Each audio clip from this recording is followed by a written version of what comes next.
Anda tadi sudah menyebutkan mengenai potensi negeri ini. Ya. Bahkan dalam tulisan Anda saya juga membaca bahwa potensi negeri yang dikembangkan ini masih jauh dari optimal. Ya. Ini apakah karena tidak peduli, tidak ada kepedulian, tidak paham potensi negeri ini, atau karena tidak ada yang mendorong, Pak Alfiantono? Memang banyak faktor, Pak. Salah satunya mungkin karena tidak paham. Bagaimana dapat tidak paham? Mungkin dapat kita analisa berdasarkan pendidikan. Dari PAUD, TK, SD, SMP, SMA. Itu 14 tahun kalau kita jumlahkan, Pak. Selama 14 tahun, barangkali kalau saya mengajar berenang 14 tahun, jago berenang deh. Atau saya mengajar bulu tangkis 14 tahun, jago bulu tangkis. Apakah setelah lulus pendidikan yang begitu panjang, 14 tahun, apakah anak atau siswa kita paham mengenai potensi negerinya? Apabila dia bisa diinsert masuk ke dalam pendidikan tadi, Pak, menjadi dikenal bahwa di depan rumah kita ada danau yang sangat luas, danau yang sangat penuh dengan ikan, potensi pariwisata hebat. Di dalam pendidikan kita sepanjang 14 tahun, Bapak bisa bayangkan betapa powerfulnya dalam mindset anak muda kita, bukan hanya lulus matematika, sejarah, bahasa Indonesia, bahasa Inggris, tapi mengenal potensi negerinya sendiri. Mungkin, Pak, terjadi loopholes antara pendidikan formal kita dengan adanya yang namanya potensi Indonesia. Ada loopholes, ada celah. Celah inilah yang harus kita isi, Pak, ke depan. Sehingga akhirnya tidak seperti yang lalu, bahwa kita boleh kita tumbuh, tapi belum terjadi akselerasi karena yang potensial besar ini belum terbangun banyak. Contohnya, Pak, tadi maritim baru terbangun 4%, 2016 BI, Bank Indonesia, data Bank Indonesia. Lalu energi terbarukan, Pak Rizky Tasrif, Menteri ESDM sekarang mengatakan baru 2,5%, Pak. 2,5%, baru 10 gigawatt. Persoalan adalah apakah kita mau menunggu ataukah kita mau akselerasi, Pak, untuk tercapai itu. Karena Cina pun sekarang rasa 200 giga, Pak. Wow, jadi menunggu atau akselerasi. Menunggu atau akselerasi. Oke, sekarang bagaimana Pak Alfiantono, seharusnya sikap kita setelah memahami kondisi dan potensi itu, kita akan diam saja, tak peduli, atau bagaimana menurut Anda? Lari? Iya, memang nomor satu, Pak, kita membutuhkan dua kata. Satu, peduli, Pak. Yang kedua, sepakat. Peduli dan sepakat. Peduli bahwa kita negara ini harus kita bangun, karena kewajiban kita, karena karunia yang begitu besar. Karunia yang luar biasa besar, Pak. Tidak banyak negara lain yang mempunyai karunia sebesar Indonesia, Pak. Banyak sekali. Kebetulan anak saya pernah tesis di Afrika, Pak, di Malawi, tidak diberi satu gelas air laut, satu gelas pun. Kita 3,2 juta kilometer persegi, Pak, dengan potensi 20.000 triliun per tahun. Nah, ini yang menjadi concern kita, peduli. Yang kedua, sepakat, Pak. Bahwa kita sepakat bahwa itu potensi, bahwa sepakat itu bisa. Sepakat kita mampu, Pak. Dan menurut saya semuanya itu punya. Kita punya pendidikan yang anak-anak yang pandai-pandai punya, kita punya arahnya yang kita perlu bikin, Pak. Kebetulan sekarang pemerintah telah mengadakan infrastruktur. Persoalan mesti diisi, Pak, dengan industri. Nah, 5 ini, Pak, yang kita isi dalam industri infrastruktur yang dibikin oleh pemerintah sekarang ini, itu hebat sekali. Hebat sekali. Oke, jadi peduli yang pertama dan sepakat. Iya, atas kekurangan kita tadi. Ketika generasi muda kita sudah mencapai pendidikan tinggi, pandai ya, dan tentu saja berbudi pekerti yang baik, jujur, apakah itu sudah cukup, Pak? Insya Allah belum, Pak. Belum ya? Belum. Kita perlu mengejar, kita perlu akselerasi. Di dalam konsep potensi Indonesia 5+1, satunya adalah manusia tadi, Pak. Satu ini terdiri atas pendidikan mutlak, harus ada pendidikan, Pak. Pendidikan formal atau disebut knowledge, ilmu pengetahuan, mutlak. Yang kedua, harus mempunyai satu pemahaman yang disebut dengan budi pekerti, jujur, disiplin, dan sebagainya. Dua ini, Pak, cukup. Mungkin cukup, tapi juga untuk ke depan, kalau kita ingin akselerasi, rasa ada yang kurang, Pak. Apa itu? Belum cukup ya, Pak? Belum cukup, Pak. Apa itu? Ada yang penting sekali, Pak. Ya? Ada yang begitu pentingnya, Pak. Jangan sampai kita mengatakan, Pak Alfiantono, mana mungkin kita bikin motor, mana mungkin mengalahkan Honda. Di situ ada keluar yang bukan hanya pendidikan, bukan hanya budi pekerti, tapi satu karakter, Pak. Karakter bahwa kita mampu, karena kita bisa. Kita mampu bikin motor, kita mampu bikin mobil, kita mampu bikin handphone, Pak. Sampai mampu bikin lampu, Pak. Karena sepanjang sejarah, lampu kita lampu Philips, Pak. Apa benar kita tidak mampu bikin lampu? Ini persoalan kita, Pak. Karakter kuat, Pak. yang perlu kita dorong, kita bentuk anak-anak muda kita ke depan, mempersiapkan mereka sampai dengan 2030-an masuk ke sana dari era yang sekarang ini, generasi Y dan Z tadi masuk ke sana sampai dengan 2045, Pak. Itu mereka akan menjadi suatu bukan sebagai yang kemarin, tapi sudah menjadi suatu yang luar biasa hebat.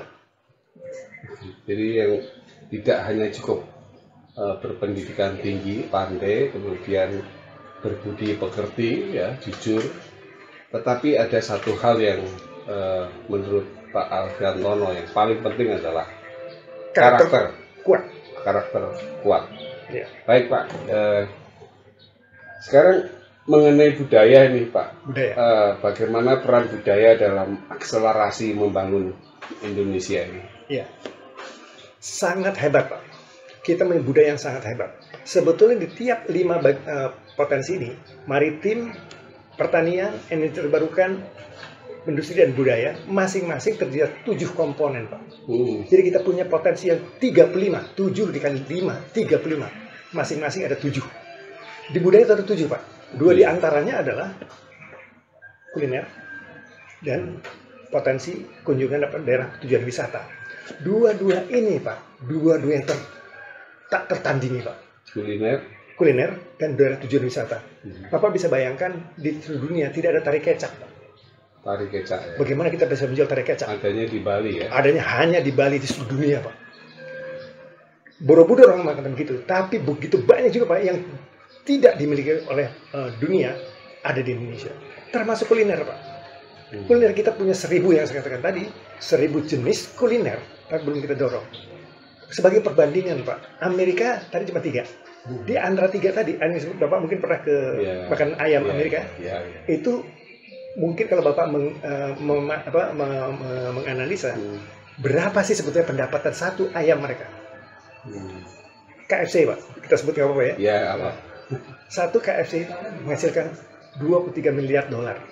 Wow. Atau Pak, 3 KFC, kemudian McDonald's, juga hamburger, Pak, ayam, hamburger, dan Starbucks. Kopi, mereka nggak punya kopi Pak Amerika. 3 ini Pak, separuh APBN Pak. Separuh itu.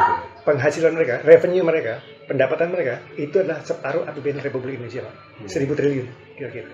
Nah inilah persoalan kita, bagaimana mendorong potensi budaya tadi Pak. Contoh di 2 tadi Pak.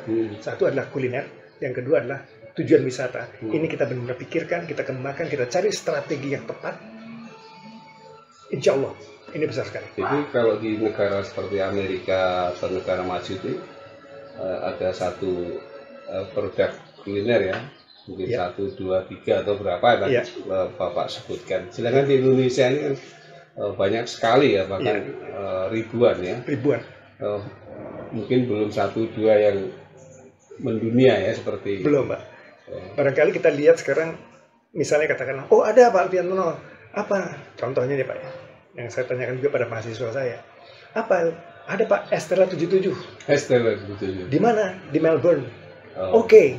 Tapi pada kesempatan lain saya tanya lagi, apakah ada kuliner Indonesia yang sampai di luar negeri? Ada Pak. Apa contohnya? Estella 77 juga Pak. Padahal pertanyaan pertama mungkin 2005, pertanyaan kedua 2015 Pak. 10 tahun sama jawabannya Pak. Jawabannya sama. Jawabannya sama. Jadi artinya kita belum berkembang. Nah, bagaimana mendorong mereka untuk keberanian, untuk mau masuk kepada paling tidak regional area dulu Pak. Tapi bukan hanya lokal nih, bukan nasional, tapi regional. Karena ada satu contoh tadi Starbucks saja Pak. Itu dia punya 25.000 cabang di seluruh dunia. 25.000 cabang di mungkin lebih dari 100 negara. Jadi intinya adalah mungkin karakter kuat dalam yang pas bisa didorong. Pemahaman dan karakter kuat. Karakter ya, jadi sangat penting ya karakter kuat untuk mendorong ya. Memberi arah untuk membangun potensi negeri yang besar dan sekaligus membangun generasi muda manusia ya agar tangguh dan tidak mudah menyerah. Bisa Anda jelaskan apa ini Pak? Membangun generasi muda. Membangun generasi muda. Agar tangguh. Memberi arah. Memberi arah. Paling tidak Pak, kita memberi pemahaman kepada mereka. Apa sih potensi kita? Bukan yang salah selama ini, tapi mungkin ada yang bisa kita insert, kita tambahkan Pak. Dari pendidikan formal kita, TK, SD, SMP, SMA tadi, kita tambahkan pendidikan pemahaman atas potensi ini. Sehingga akhirnya mereka paling tidak paham oh kita punya itu. Sekarang ini yang banyak terjadi, selama ini yang banyak terjadi adalah mereka begitu lulus Pak, dia tidak tahu kemana Pak. Atau bahkan begitu dia mau masuk universitas, dia bertanya kepada temannya, dia tidak tahu arah daripada apa sebetulnya yang dia ingin bangun bagi negerinya. Ini menjadi masalah atau tidak? Ini yang perlu kita sepakati tadi Pak. Apakah kita perlu memakai satu kesepakatan bahwa anak kita itu perlu kita kasih pemahaman. Ini tidak mudah Pak untuk memahami. Karena apabila kita tidak melihat itu sebagai suatu potensi, maka kita biarkan dia seperti apa adanya, seperti bapaknya dulu. Padahal Pak, negara lain yang belum tentu punya pemahaman, belum tentu punya potensi, tapi dia memahami, contoh Pak, Korea. Ada namanya Mr. Kim, anak muda Pak. Itu dia mempunyai sales yang luar biasa Pak. Dalam 6 tahun, dia berhasil membangun konsep kopi, kafe dia di bidang kopi Pak. Itu 1.600 cabang dalam 6 tahun Pak. Bahkan sampai ke seluruh dunia, sampai ke New York. Persoalannya adalah kita punya kopi, apakah bisa sampai New York? Nah, itu kita perlu sepakati Pak. Perlu kita memberi pemahaman yang benar bahwa itulah karakter kuat atau karakter yang tangguh. Setelah dia paham potensi ini benar-benar hebat, diberi pemasukan benar secara mindset, inilah peran seorang guru, peran seorang dosen, peran seorang pemimpin Pak bagi negeri ini. Baik itu pemimpin pemerintahan, baik itu DPD, DPR RI, yang bisa memberikan pemahaman pada bangsa kita melalui pendidikan, melalui arah daripada DPR RI, DPD dan sebagainya, bahwa ini potensi yang benar-benar hebat. Kita perlu itu Pak, sehingga akhirnya mereka benar-benar paham dan merasa itu perlu dibangun, sehingga akhirnya merasa dia mempunyai suatu kesempatan, sehingga akhirnya dia berpikir bahwa saya harus berbuat sesuatu, sehingga akhirnya dia merasa oke, saya punya sesuatu, tangguh dia, kuat dia Pak, dia bisa bersaing. Nah, ini Pak menjadi persoalan karena sekarang ini mungkin banyak sekali yang mengatakan bahwa tadi, bagaimana kita bikin motor Pak, bagaimana mengalahkan Honda, itu menjadi persoalan yang mungkin yang perlu kita pikirkan juga. Jadi sangat sederhana ya, dan ini masih terjadi bahwa ketika anak-anak muda, generasi muda itu setelah lulus sekolah, lulus SMA, kadang tidak tahu mau kemana dia melanjutkan kuliah, betul, di bidang Pak. apa. Betul. Sekarang ada pesan, ini terakhir Pak, ini pesan khusus ini untuk generasi muda itu supaya tidak ragu-ragu. Anda kan motivator, jadi bagaimana anak-anak muda ini supaya tahu potensi negeri ini. Ya. Pesan kepada anak muda itu kebetulan sudah saya coba untuk jalankan selama 5 tahun terakhir Pak. Ke anak SMA, SMK, S1, maupun S2. Memberi pemahaman bahwa ini ada satu potensi. Jadi kalian harus paham yang mungkin tidak ada dalam kurikulum. Mereka menyatakan, betul, tidak dalam kurikulum. Tidak apa-apa, saya mencoba mengisi. Persoalannya adalah, tidak mungkin saya sendiri, Pak. Inilah sistem yang akan dibangun, Pak. Kalau bisa, bukannya sendiri, tapi juga dengan satu sistem yang besar secara nasional. Mungkin nanti dengan DPR RI, saya juga sudah diundang DPR RI, saya juga presentasi kepada DPR RI di Komisi 10 Pendidikan, sebelum COVID, Pak. Kemudian kepada calon legislatif, juga saya pernah diundang untuk berbicara calon legislatif wanita pada waktu itu. Kemudian juga pada koperasi, di Jogja itu diundang juga untuk memberikan pemahaman. Nah ini Pak, ke depan ini untuk anak muda ada satu pemahaman yang begitu serius yang mereka harus ketahui bahwa ini bukan main-main. Bahwa bukan main-main dari satu saja Pak, contoh saja maritim. 7 bidang dalam maritim. Masing-masing ada 7 tadi Pak. Yeah. Satu saja dari maritim itu contohnya aquaculture Pak. Itu $210 miliar. Aquaculture ya. Contoh saja yang bisa. Mungkin kalau anak muda dikasih mengenai transportasi laut udah ngeri duluan gitu ya. Kapal mahal amat gitu. Nggak usah. Kasih aja mereka yang bisa, misalnya katakanlah aquaculture. Nanti bisa dicek di Google. Aquaculture. Itu $210 miliar Pak.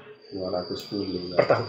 Dan itu yang dikatakan oleh Menko sendiri, oleh Pak Luhut. Sekarang persoalannya apa sudah kita bangun? Inilah mesti didorong. Nah kebetulan memang kami keliling Pak untuk memberitahukan kepada anak muda ini bahwa potensi ini begitu besar. $210 miliar per tahun Pak.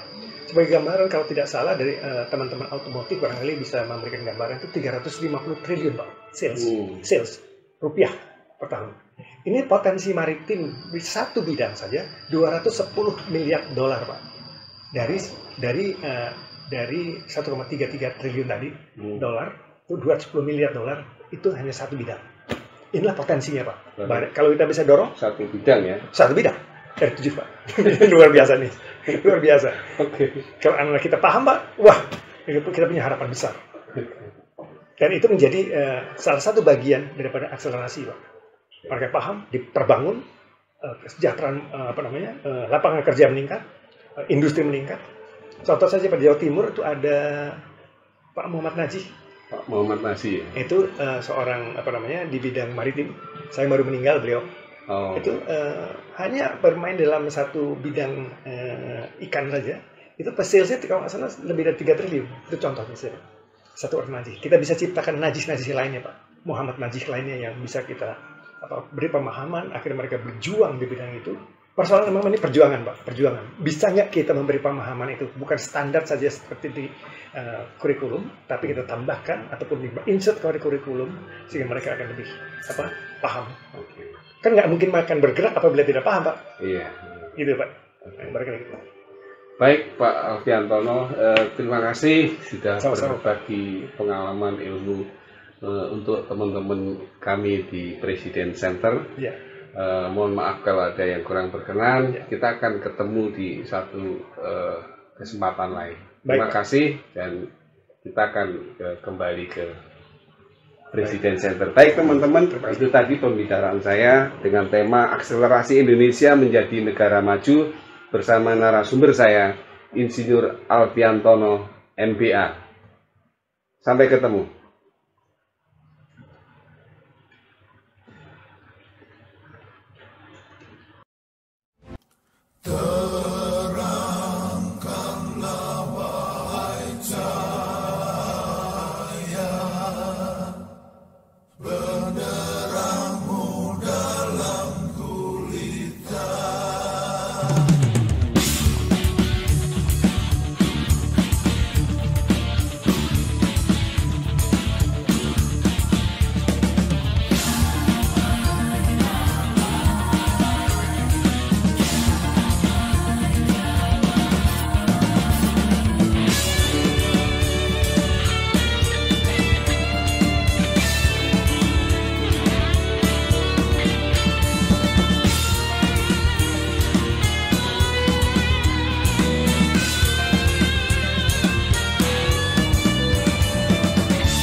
Saling mencaci, memaki.